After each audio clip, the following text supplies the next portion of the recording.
Hello, I'm Weston Scott, and I graduated from Minnesota Bible College in the spring of 1963. I believe that was our golden anniversary and Dean Kacharis's last year in the classroom. I received the Bachelor of Theology and went to Lincoln Christian Seminary in the graduate school for their Master Divinity program. And I believe they accepted the Bachelor of Theology from Minnesota as the fifth year and the first year towards the Master Divinity degree, which was their 7-year program. I was at Lincoln for about 2 years, and I really wanted to go into the Army chaplaincy. And Minnesota prepared me and equipped me for a very dangerous profession, you might say, as an Army chaplain. But there was no place for me to actually go to receive an endorsement for the Army chaplaincy. I applied, first of all, to the Disciples of Christ, 222 Downey Street in Indianapolis, Indiana. And they didn't even answer my letter. And so I met with President Hargrove and Dean Dowling at Lincoln Christian Seminary, and they told me, don't rock the boat, because the Disciples of Christ were performing what he called a restructure of the brotherhood. And so he suggested that I didn't apply any further with the disciples. But I did, however, apply through the non-instrumental Church of Christ, because I started going to my home church in Trenton, Missouri, which was the Church of Christ. This was a non-instrumental church, and I applied then to Ray Chester, the minister at the 16th and Decatur Church of Christ in Washington, D.C., and told him that my home church was Trenton Church of Christ. And he accepted me and told me to come in and on my way to the chaplain school if I was to go that further, or go that far, and to see him to make arrangements for the endorsement. And so it was in June of 1965 when I finally received an endorsement and orders from the Army as a chaplain to come to the Fort Hamilton chaplain school. The Army accepted me as a chaplain. I had to report to the chaplain school at Fort Hamilton in Brooklyn, New York.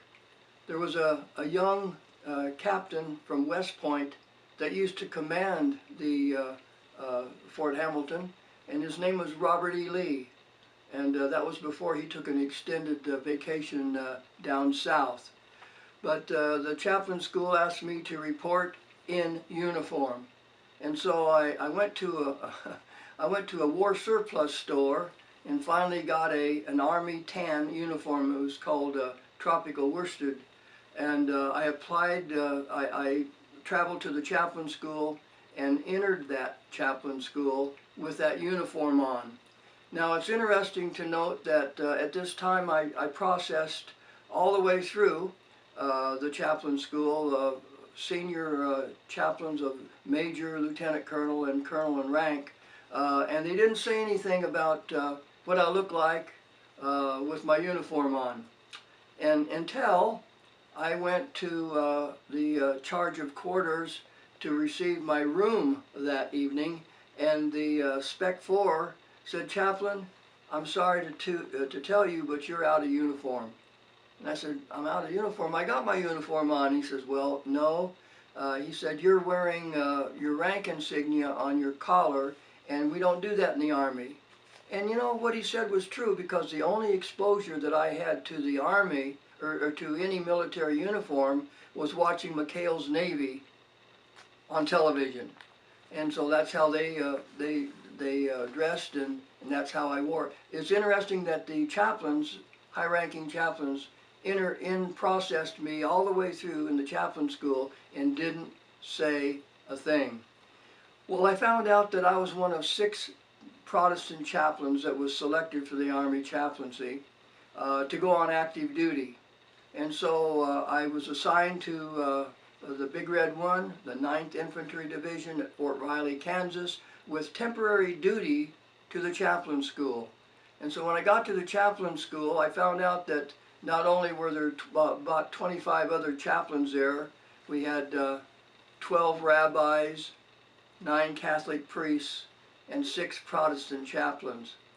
And so that made the 25 or 26 on active duty that was to go on active duty right out of chaplain school, which was an 8-week course. So I was assigned with the 25 chaplains to the chaplain school, and we had 199 other chaplains in the school that was National Guard and also Reserve chaplains. So there were over 200 there total. But anyway, the chaplains on active duty were assigned to give a devotion in the morning. And I finally waited around for my turn, and I gave a devotion, and basically what I said was, shape up or ship out. Because it was difficult for me to really see Christ in some of these chaplains, and I came from the Christian church and Church of Christ, and perhaps I was living a sheltered life, but some of these folks were bragging on how they could close up the bar at night and so forth. So I gave a devotion on shaping up and shipping out, and I didn't know what that was going to do to me, but I was called in by the deputy commandant of the chaplain school into his office right after I gave that devotion. And I thought, oh no, what's going to happen now? Well, he said, Chaplain Scott, I am going on vacation for a month, and I have the Lawrence, Long Island United Methodist Church, and I was wondering if you could come down and if you could preach for me during the month that I'm going to be gone. Well, that was a very humbling experience to me, and I said, well, yes. I didn't care what was the sign over the door or what the church was called, and so I said yes. And I got down there, and my very first Sunday, I had 25 people. Now, I have to say at this point that when I entered the Army as a chaplain, I had only preached twice in my life prior to this. One in Unionville, Missouri, and once Mark Grubb asked me to come down when I was attending the Lincoln Christian Seminary to take his church in southern Illinois somewhere in the evening. And I'd only preached those 2 times. But I went to Lawrence, Long Island, and I had 25 people there the first Sunday. That was basically what they'd been running.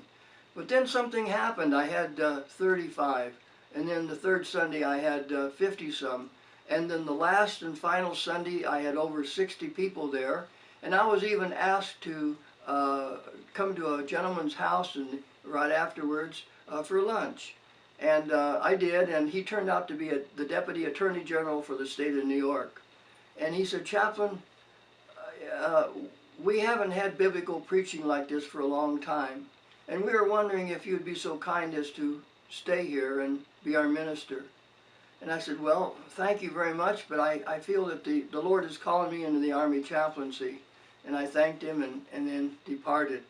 Well, something else strange that happened just a few days later. We were getting ready to host the Army Chief of Chaplains, Major General Charlie Brown, was to come to the chaplain school, and it was going to be a dog and pony show. It turned out to be a pass and review, and we had to march in front of television cameras, and we had a big program in the evening where we had to shake hands with this Major General. And I didn't know it at the time, but out of over 200 chaplains in that chaplain school, instead of asking Charlie Brown to conduct the service and to preach the sermon in the post-chapel, they asked me. And I tried to do my best, but that evening when we passed in review and shook his hand, I invited him to come to chapel. And I found out later on that out of the 200 and some chaplains plus 50-some chaplains as professors in the chaplain school, I was the only one to invite the chief of chaplains to a Protestant worship service. And so that was strange, but anyway, I took that as a compliment, I guess, and I'd only preached about 6 times in my life prior to preaching in the post-chapel. I was actually assigned to the 1st Infantry Division at Fort Riley, and I noticed about 2 days before we left the chaplain school, that entire unit departed for Vietnam. And I raised my hand in class and I said, "That's my unit. Do I have to go to Vietnam at this time?" And they said, "Well, we have to twix the Pentagon and find out if you go with that unit or if you have to be reassigned." Well, the very next day they got word down from the Pentagon that I was to be assigned to Fort Leonard Wood, Missouri, and I was from Missouri, and so that's basically assigning me to an installation closest to my home, since they wouldn't have to transfer my household goods any further. And so I did go to Fort Leonard Wood, Missouri, and I was assigned to the 2nd Combat Basic Training Brigade. We trained people in the skills of combat and then sent them to Vietnam. So I was assigned to chapel number 4, and they're thinking of even closing that chapel down. But I visited my battalion commander, and he was a West Point graduate. He was a lieutenant colonel, and lo and behold, just as I was ready to leave, after having visited him and introducing myself, I said, "Well, Sergeant, I'll see you next week." He was a lieutenant colonel, and I called him a sergeant. Can you imagine that? And of course, he kind of joked and said, "Well, that's okay, Chaplain. Forget about it." And so I went my merry way. Well, I found out that as a chaplain down there, that if you go into the barracks and do some push-ups with the men, I was not married, so I had some extra time. And when I would go in there and share with the men, I encouraged them to do more push-ups than I could do push-ups. And whatever extra push-ups I could do beyond what they could do, they had to bring an additional person to chapel service. Well, the second Sunday there, instead of having 53, I had over 100. And then it got up to 149, and we were really starting to move. And then finally it dawned on me that, you know, the only way those people could get out of the company area was to go to a chapel service or go to the chapel. And so I decided right then and there that I was going to have a choir. And so they allowed me to have a choir and to hire a choir director. And not too long after that, I had over 210 people in the choir. We had to put the congregation upstairs in the choir loft and the choir downstairs in the congregation, because that cantonment chapel only held 200 people. But we went up to 349 people was the maximum that we had, but something was going on in that chapel. And finally, my chief warrant officer, who was my usher, he ushered in an old gentleman and his wife and sat them right on the front pew.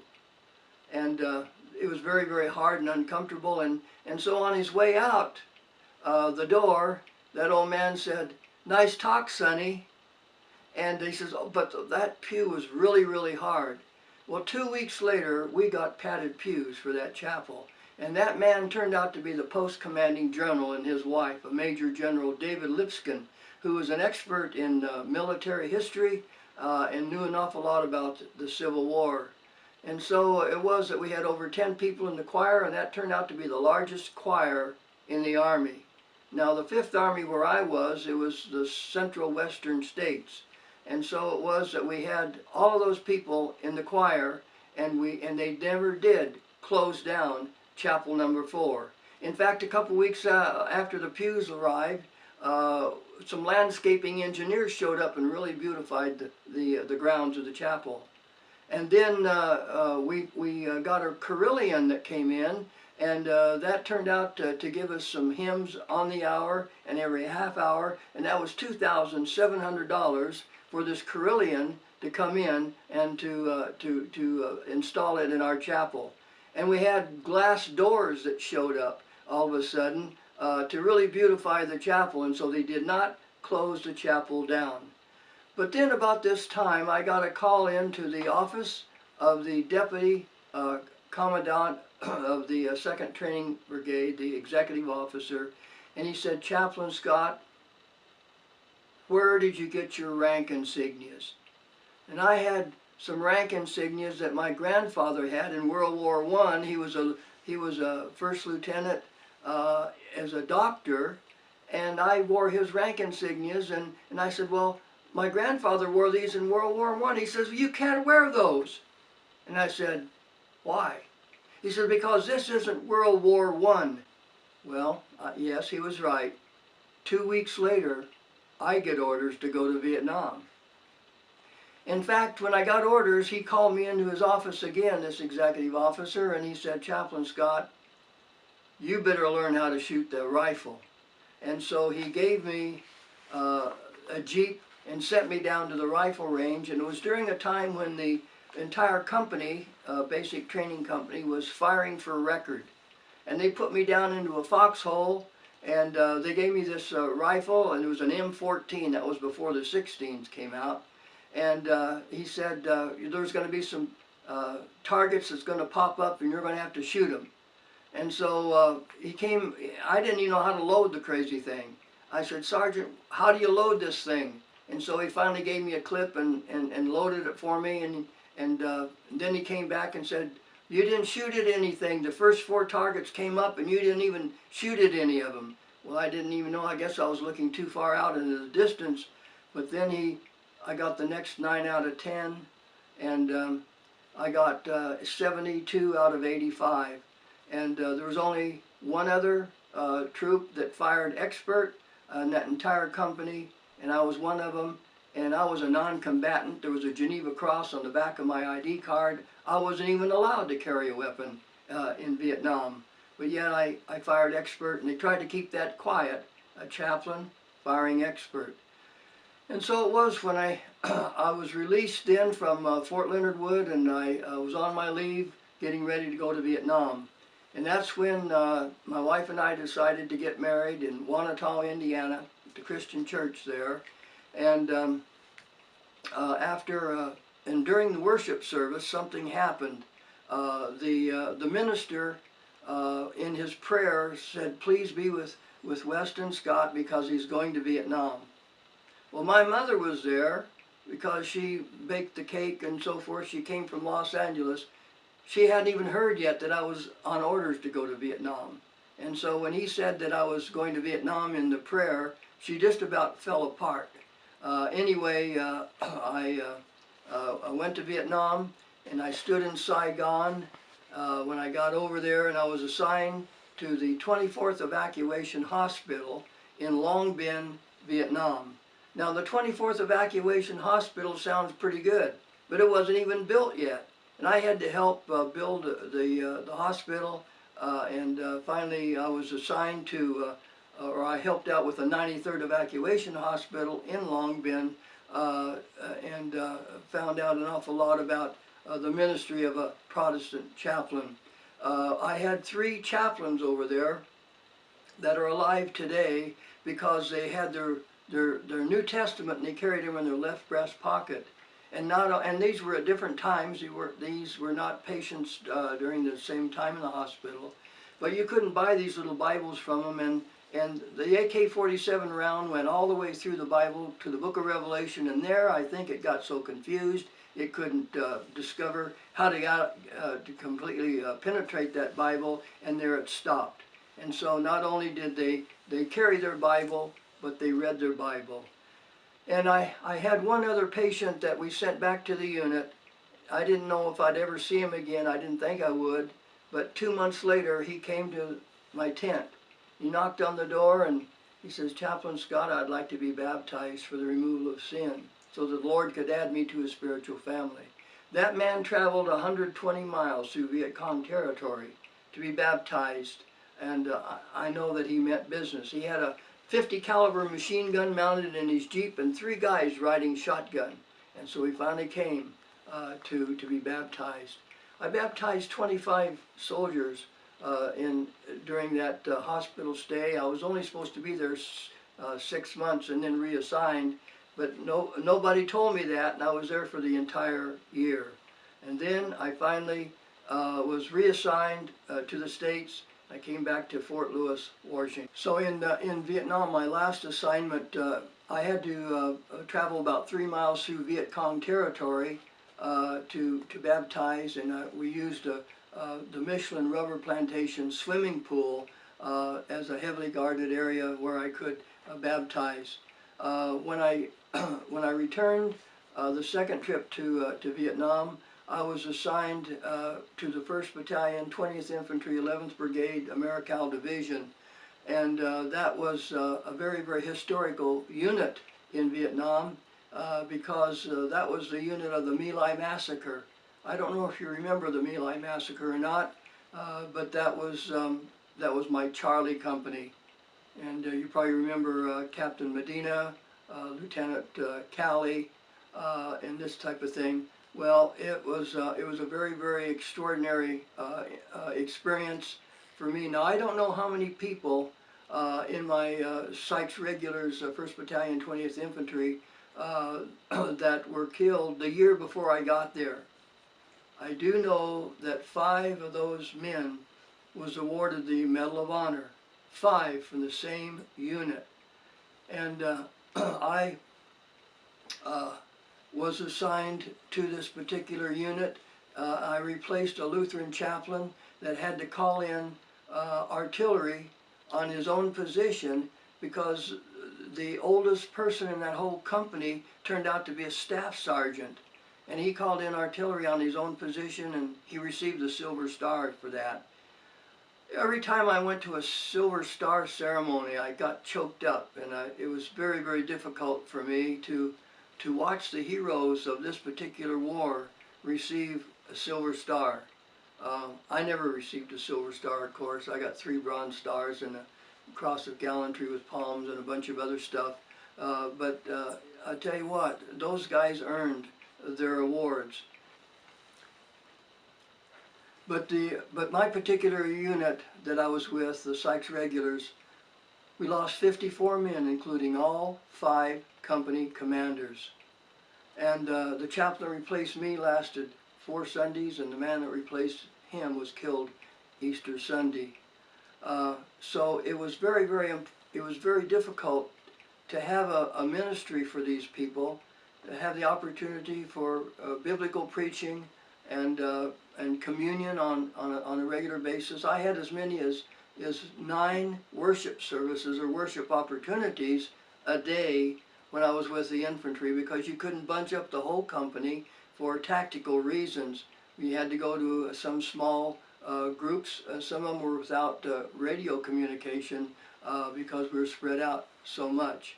But it was interesting to note that during these particular times, I was able to not only be their friend, but to hump with them, or to march with them, or to be with them. And that's the only way you could get to know your people, is to be with them and not stay on the forward fire base and wait for them to come to you, but you had to go out to where they were. And this is what was very, very important to me. But we had such a bad policy of engagement over there that, you see, you couldn't go out in the jungle with a round in your chamber. You couldn't even shoot until you got permission to shoot, and that's after they would murder us and leave. And so finally I had it.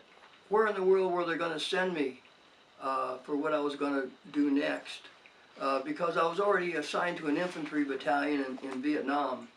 And so I wrote to the President of the United States. I went to the chain of command, and by the chain of command, but I went to the top.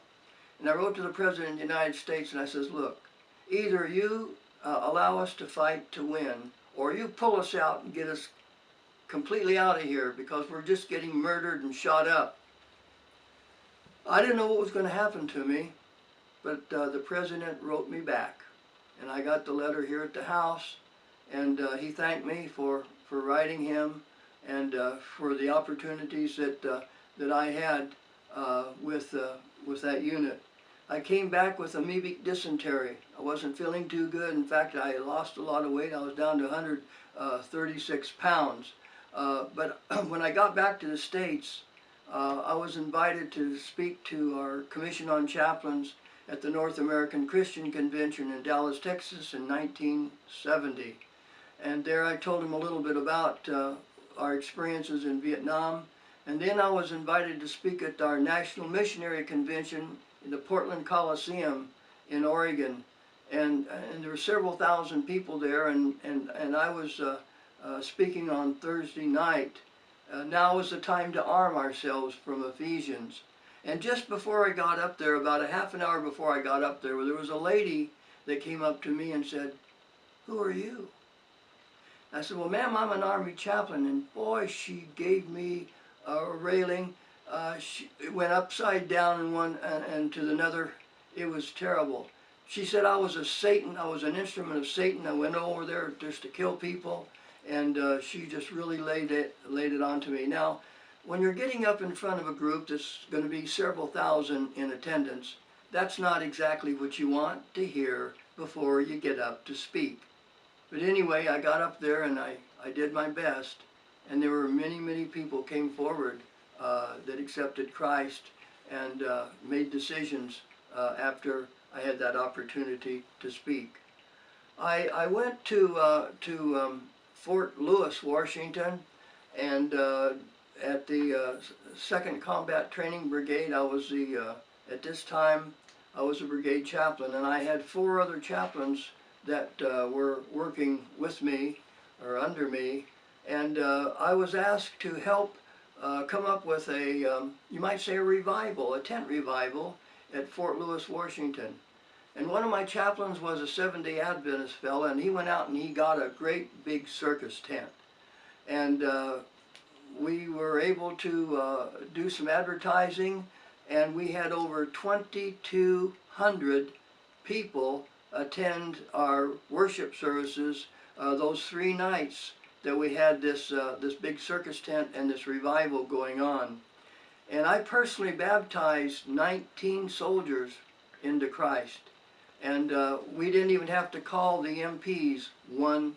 So I actually got a letter of commendation from the post commanding general for assisting in getting this evangelistic tent revival on post. Also, we found out that you can offer an invitation in the Army. I always offered an invitation hymn when I preached, and I also offered communion to my troops. The Lord sent us to Twin Falls, Idaho, after getting out of the Army. The reason I got out of the Army was I was a regular Army chaplain instead of just a reserve chaplain, and I was told that they were only going to promote blacks and Catholics, and so I was passed over for promotion for a regular Army commission. So I went to the Twin Falls, Idaho, the first Christian church there, having left the Army, and I was there hoping to do some evangelism there in the church. We didn't have any church growth departments in any of our colleges at this time. I think Don McGavern and Win Arn had some church growth classes down in the Fuller Theological Seminary in Pasadena, California. But we didn't, as a rule, have anything that I could receive any good instructions in. But then Bob Moorhead at the Overlake Christian Church near Seattle, Washington, had an evangelistic training conference, and I was able to go up there. It was just right after the Mount St. Helens eruption, and I got up there for the 3 days of the seminar and received some real good instruction in evangelism. And I came back to the First Christian Church in Twin Falls, Idaho, and I set up an evangelistic training program there. And it was so successful that we had 42 additions the first month, 34 by baptism. And then we had another 76 that took place during the next 3 months. And so we were really growing. But one of the families that I witnessed to and baptized was the Wright family, and he was the chief of staff at the local hospital. He was a brain surgeon, and baptized him and his whole family. And he got a hold of me and gave me a good physical and said, "You know what? you're working too hard. You can't work 80 hours a week. And he said, ask the elders to maybe make some hospital calls or to do something to help. I was doing some training for eldership. I was meeting Monday, Tuesday, and Wednesday morning up in the local restaurant, training 41 of my men to be stronger elders. And then that evening, Monday, Tuesday, and Wednesday evening, I set up evangelistic training classes where we're actually using Dr. James Kennedy's evangelism explosion, but also including baptism as a part of the plan of salvation, and that's where we were having the majority of our success. And so it was that he got a hold of me and said, look, you're going to have to tell the elders to help you out. You can't continue to do what you're doing. And so I went to the elders and I asked them, could you please make some hospital calls for us? Could you please do this and could you please do that? And you know what they told me? They said, look, if you can't handle 30 additions a month, go down to 10. And I said, well, what am I supposed to do? Put the rest of these people on a waiting list? And so I had enough ego strength to run General Motors, and I finally said, either you go or I go. And so it was that I did go. I left, and I went to Portland, Oregon, and I gave Harry Orrin, the senior minister there, and his staff some training in evangelism, and we had 25 editions during those 16 weeks of training. And I also went to the Home Bible Fellowship ministry that a church in Beaverton, Oregon had, and it got to the point where if you ever grew up to more than 12 people in your Home Bible Fellowships, you stop, you divide, and you multiplied. And so that's what I was doing, and it was working out very, very nicely. So it was, I went to the Belmont Christian Church in Fresno, California, as the minister of evangelism and discipleship. Now they only had 6 editions the previous year. And we had a kind of a potluck on Wednesday once a month, and we had to have that potluck in order to have 12 people that came. But I announced that I would like to have a Home Bible Fellowship in the home, and we started doing so. And at the end of 1 year, we had 9 Home Bible Fellowships, and that 9 turned out to give us 72 editions the first year, 34 by baptism. And so we were really, really growing, and the Lord was really blessing our ministry there. The reason we divided at 12, because we found out that Christ had 12 in his inner circle. And the Franciscan monks, when they evangelized Europe, you might say evangelized, they had 12 people. And John and Charles Wesley, they had 12 people, and they divided and multiplied. There is a dynamic that happens in groups when you have more than 12 people. And so we had to divide and multiply. Because invariably somebody's going to find out that, well, I didn't get a chance to share. I didn't get a chance to say anything. And so it was, if you divide and multiply at about this time, you're going to succeed. During this time, I received a telephone call from the president of Pacific Christian College, Nofel Staten. And he said he would like for me to come down and to talk to some of his people concerning the problem that the Southern California churches were having. They were kind of stalemated, they weren't really growing. And so I met with Nofel Staten, Ralph Dornetti, and Ben Merrill. Ben Merrill is the minister, or retired minister from Harvester Church near St. Louis. Or St. Charles rather, Missouri. So I met with them, and they asked me what I thought we needed to do in order to help our churches to grow. Of course, my contribution was evangelism and discipleship. But if you got up to 12 people in in your class, your Bible class, you need to divide and multiply. I would like to say something about answered prayer. We adopted our 3 children, and the doctors told us a long time ago that we were probably would not be able to have children of our own. And so we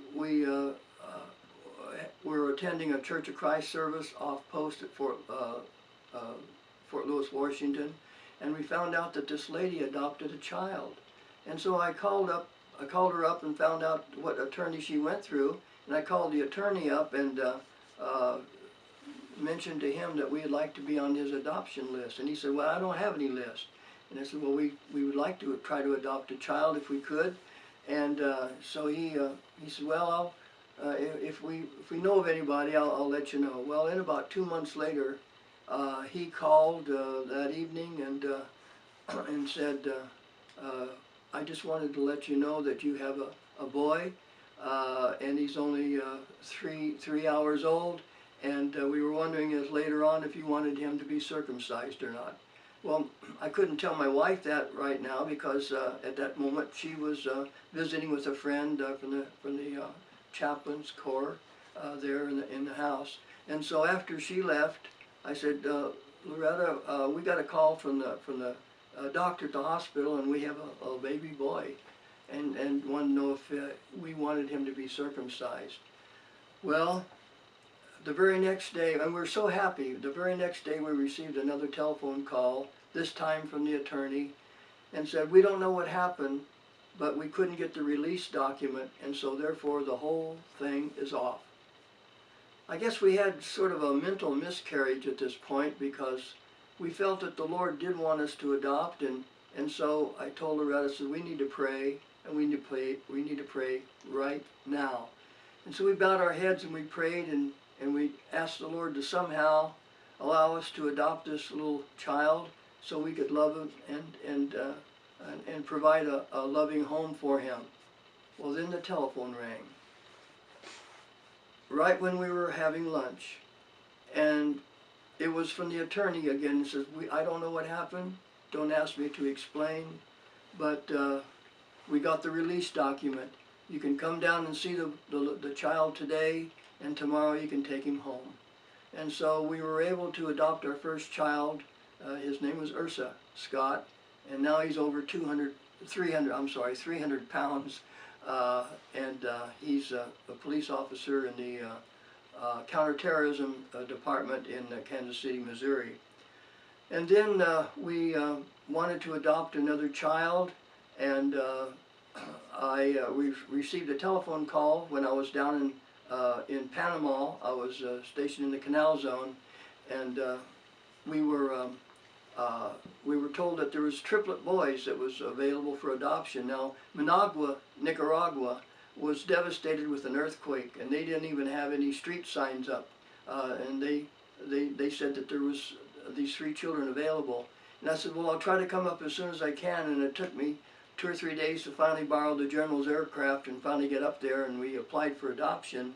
And the lady in the embassy that called us was able to take care of the little boy, and until we could actually adopt him.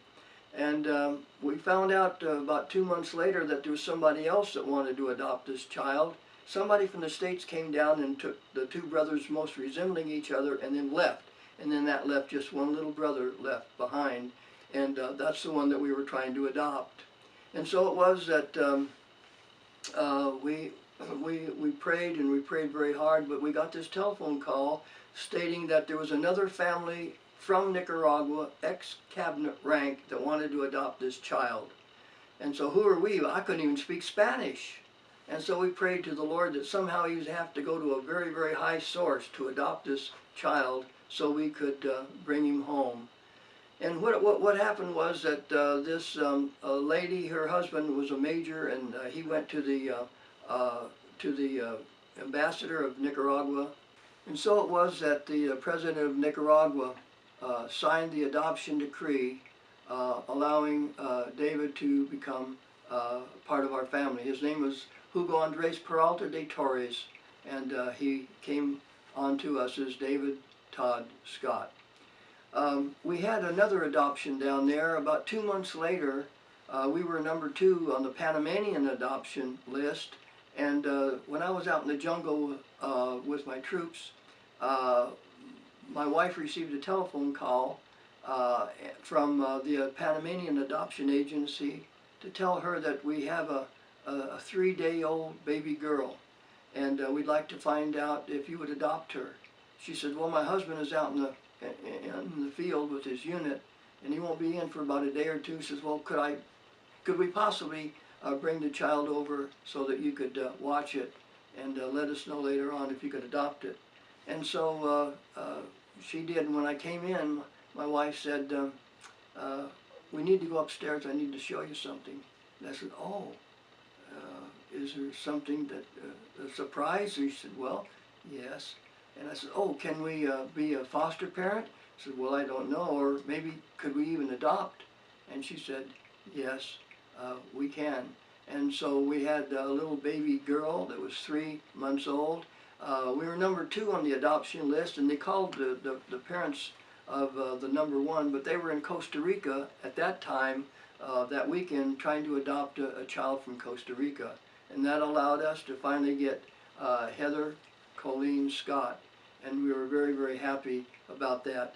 I just want to thank Minnesota Bible College and the Lincoln Christian Seminary for equipping me for what I found out was probably one of the most difficult and strenuous and complex ministries a person could possibly have, and that was a chaplain in combat, ministering to the troops in a very, very, very, very difficult area. And I just want to say thank you very much for that, and I salute all of you.